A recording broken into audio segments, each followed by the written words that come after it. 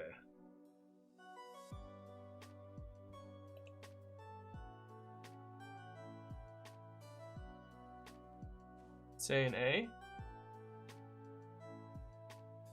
I like Warlock a lot more than Sorcerer. I mean, I do too. I'm just trying to make sure I don't have a bias here.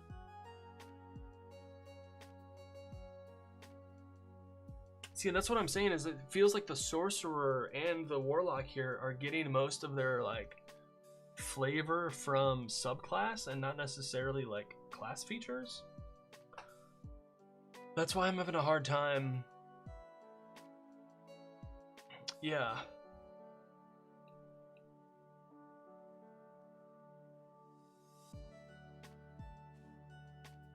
I'm gonna go. No, I'm leaving it as a B. Sorry. The art is just so good, y'all. Come on.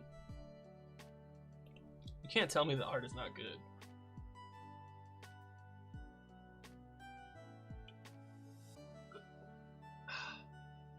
Wow. Whew. Sorry about that. Gotta stay hydrated, y'all.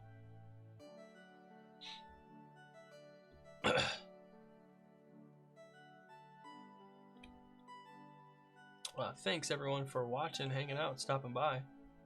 I think Warlock is more interesting to RP than a Sorcerer. Yeah. Lock, or Sorcerer also depends on their role. It's so tough.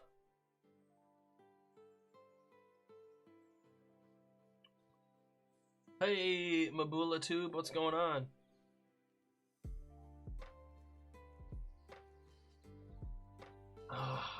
Warlock's getting an A. Sorry. Alright, Wizards. Wizard time. Wizard time. Wizard time. Wizard time. Wizard time.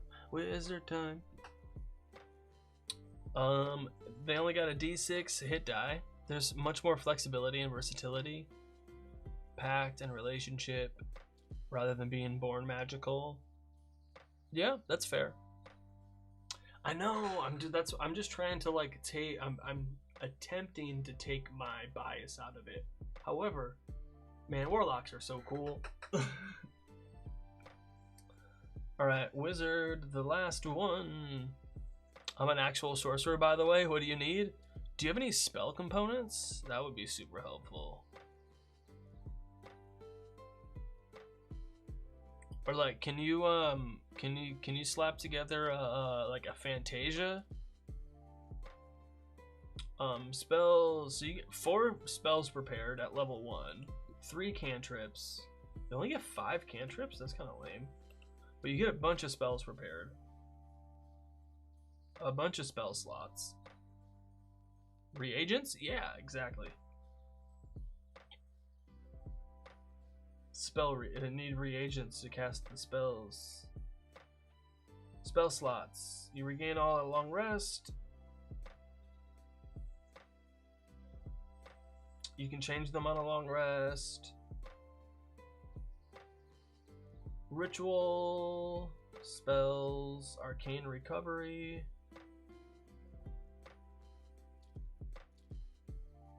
Is good. Oh, you get expertise in something? They didn't have this in 2014. Did they? They didn't have that in 2014, did they?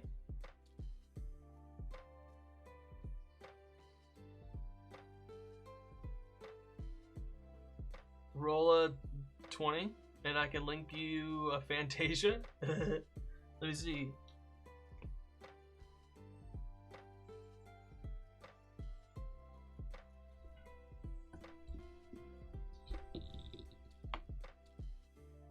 It's an 8. Sorry. I don't have a bonus to persuasion either.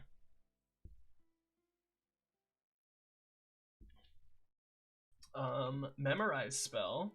You can change one spell on a short rest. That's cool. Okay, so this is what's messed up.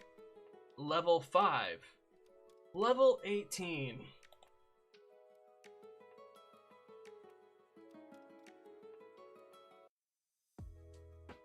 Yeah, that's cool. Choose a level 1 and 2 spell. You always have them prepared. You cast them without expending a spell slot once per day.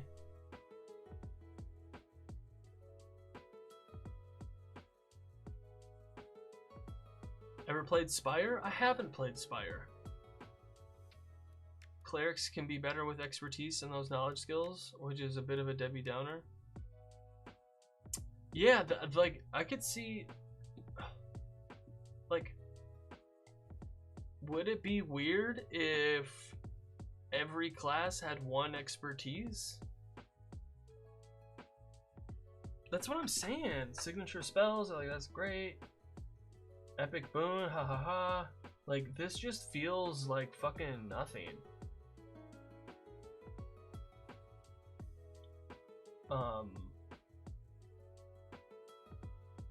Like, it really doesn't feel like much. Nah, that would be amazing. Signature spells. Yeah, I know, but it's cool, but like, it's not till level 20. And you gotta know how to use them. It's like getting good. It's like, yeah, having fireball and being able to like I got a transmutation wizard in my game right now, and that's been super cool because they're transmuting all these spells to different stuff, especially because we're on like wooden ships. So yeah. Is wizard a C? I think I'm giving wizard a C.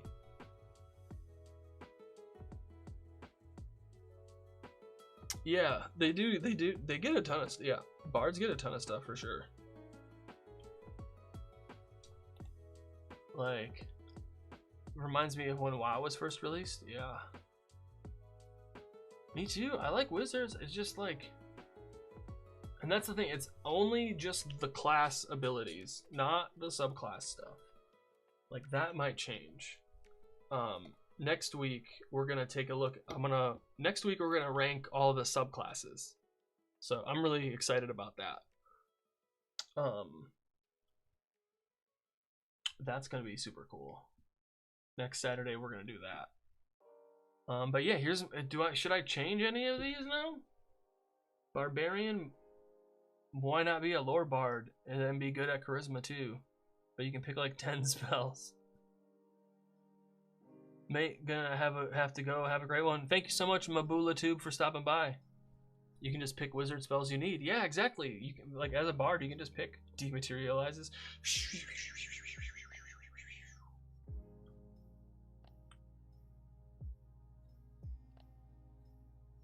Yeah, we can get power word death and all that stuff. So how we feeling about this ranking? Do I need to change any of these? I don't know. I feel like this is okay. And this is just like my opinion, man, you know? Lore Bard feels much more impactful. Yeah. Lore Bard does feel a lot more impactful. But yeah, right now we have a transmutation wizard, and so like that's been really cool. That's they've been really fun to dungeon master for.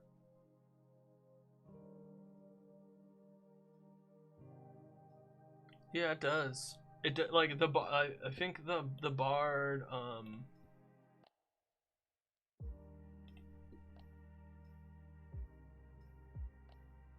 like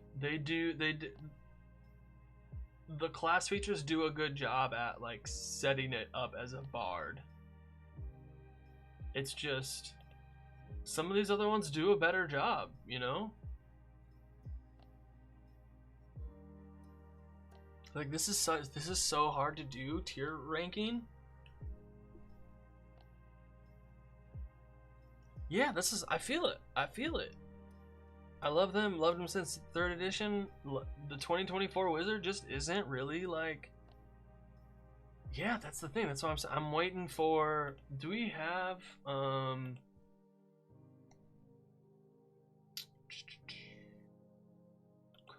No. Where is?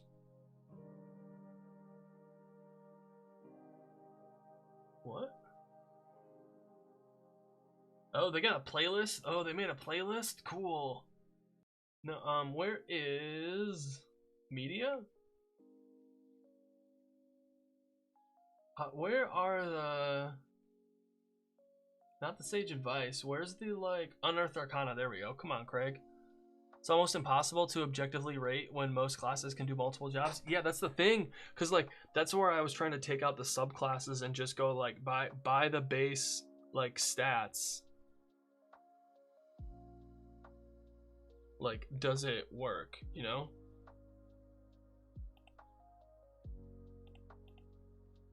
But, you know.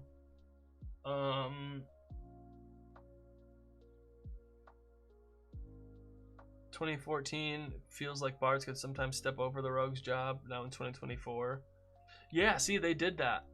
Yeah. Also, the rogue has the stuff they can do with the sneak attack dice. Also, so like, oh, I think that is that the uncanny strike. My bad. But yeah, they definitely distinguished the rogues and bard. Because it really did feel like you had like 2 skill monkeys that did really similar things. Just one played an instrument. So what's this? So we got this Scion update. Is this only Scion? Yeah, I don't really care about this. I want arcane subclasses. Here we go. So they did these. Yeah, I feel it. So I like I said, you know, I just they're so similar. Like there weren't much changes. So we have here's these new. They made a conjurer, an enchanter, a necromancer, and a transmuter. So what is this? This is arcane archer. The blah blah blah. Tattooed warrior. Conjurer. Here we go. Teleport up to 30 feet as a bonus action. You got that Conjuration Savant. Oh, transposition goes to 60 feet. When you summon a creature, it gets more temporary hit points. 2014, it felt like Bard and Rogue were competing in terms of being that skill monkey class. Now Bards are still jack of all trades, but Rogue feels more specialized. Yeah, exactly. It does feel more specialized, for sure. Focus Conjuration. Taking damage can't break your concentration on Conjuration spells. Like, that's the stuff I want to see. You can modify the spell to do 2 creatures instead of 1. That's kind of cool. Enchanter.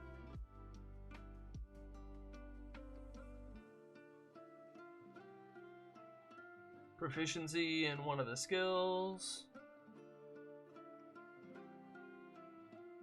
Enchanting Savant. Hypnotic Presence. You can charm a creature. Awesome. Split enchantment spells.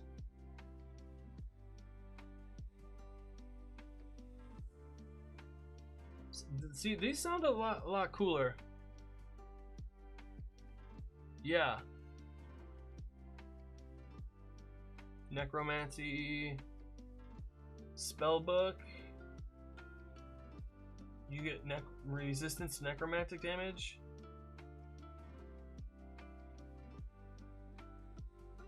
Okay.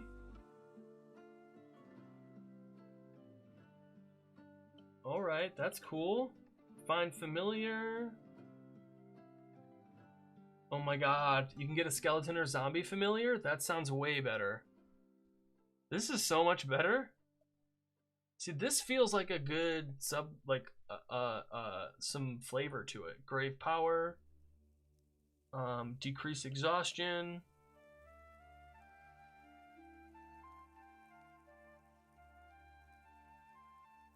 Ignores resistance through necrotic damage.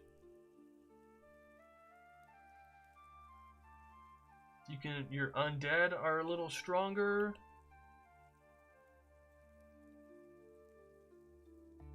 Harvest undead. After you become bloodied, you can take a reaction.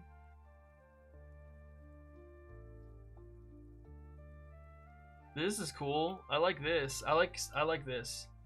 Triggering something and becoming bloodied, I think is cool. Undead Thralls is great. Animate different creatures and your familiar is undead. Yeah, they did a really good job.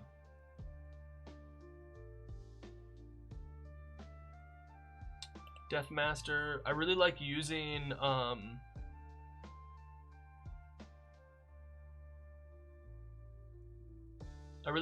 things that scale. Using those numbers like spell slot level, modifiers, proficiency bonus.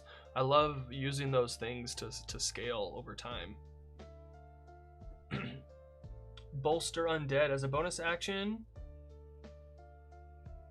Gain temporary hit points.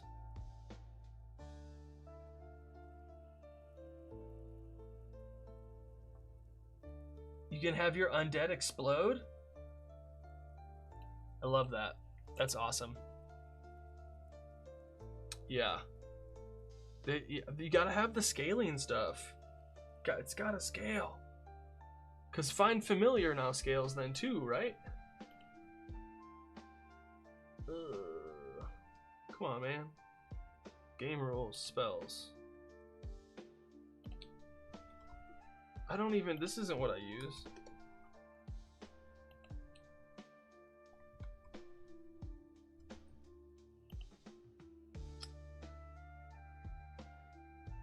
Do do do do do do do. Cool. So yeah, you just get to use.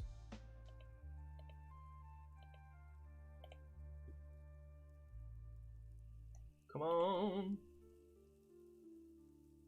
You just get to use Find Familiar. That's super cool. Skeleton or zombie. Because it's super simple. Player's handbook? It's, oh, they put it in the player's handbook? Nuh-uh.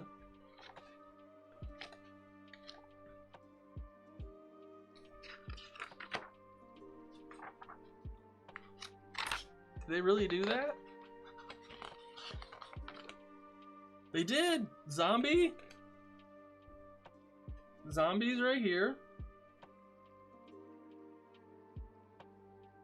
If you're a halfling, you can ride it. That's awesome. And then what was the other one? Zombie? Or a skeleton? So cool. Wait, a dire peacock? Where's a dire peacock? Where'd you get that from?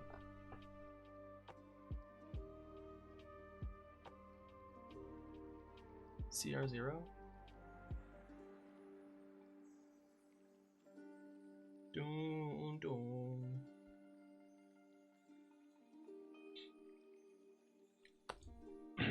No, that's awesome.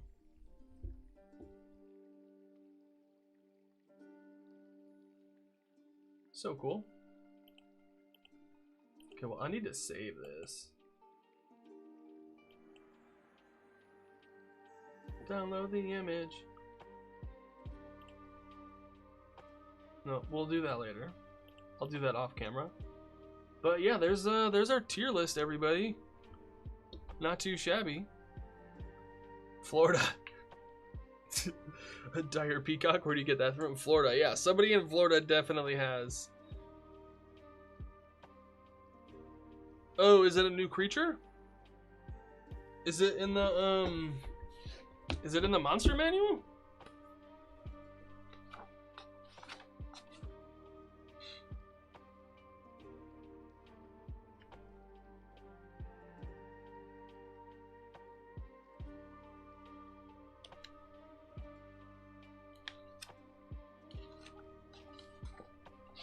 How do you get a dire peacock?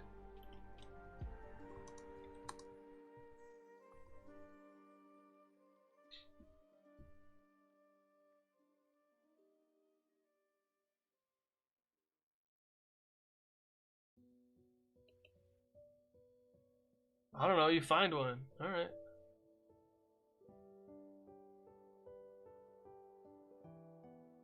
There you go.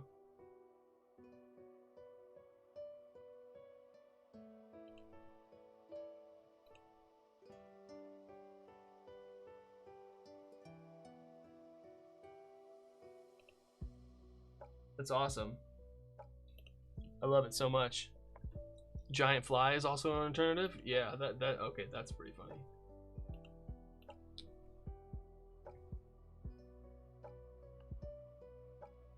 Yeah. Oh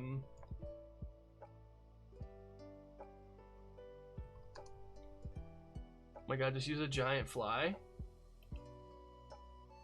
It doesn't do anything. Oh my god, that's so funny. Yeah, absolutely. Like, what does a peacock do? Hey, bro, I'll let you use a giant peacock. I'll allow it. I'll allow it. Awesome. Well, thank you all so much. So a flying mount, yeah, you can get, yeah, exactly. Who are we gonna raid out to? Let me find somebody to raid. Following.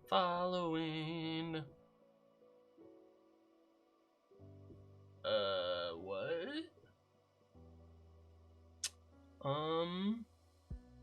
We'll raid into Rin. Yeah, how does that sound?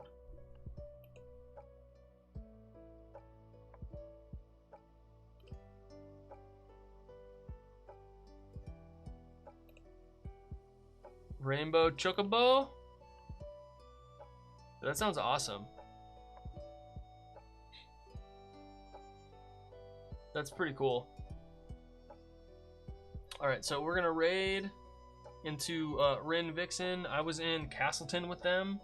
I don't know if you, Castleton is super awesome. You should totally go check it out because there is a Kickstarter.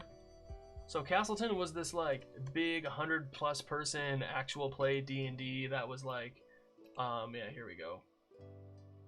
It was equal parts, like, what do you call it? Game of Thrones and Bridgerton and Hunger Games, like all in one, and it was super cool to play in. Oh my god. Hey, thank you so much for the follow. And yeah. Well, oh man, you missed it. It's called Castleton. They got a Kickstarter going on right now. You should go check it out. It's like super, like, they're really fucking cool. Seriously. But it's gonna raid out in just a second. So, oh, I didn't do it yet. Never mind. My bad. But that's what we're gonna do. Go check out Castle. It's like super cool. Like, it was really fun. Because it was like a floating city in the sky. And it was like 2 seasons. Like we went super hard in it. It was super fun. Yeah, definitely go check it out. 12 days to go, and they're from Australia.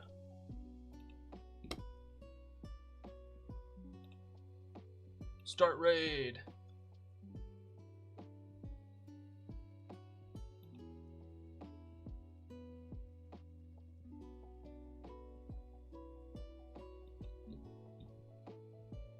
Awesome.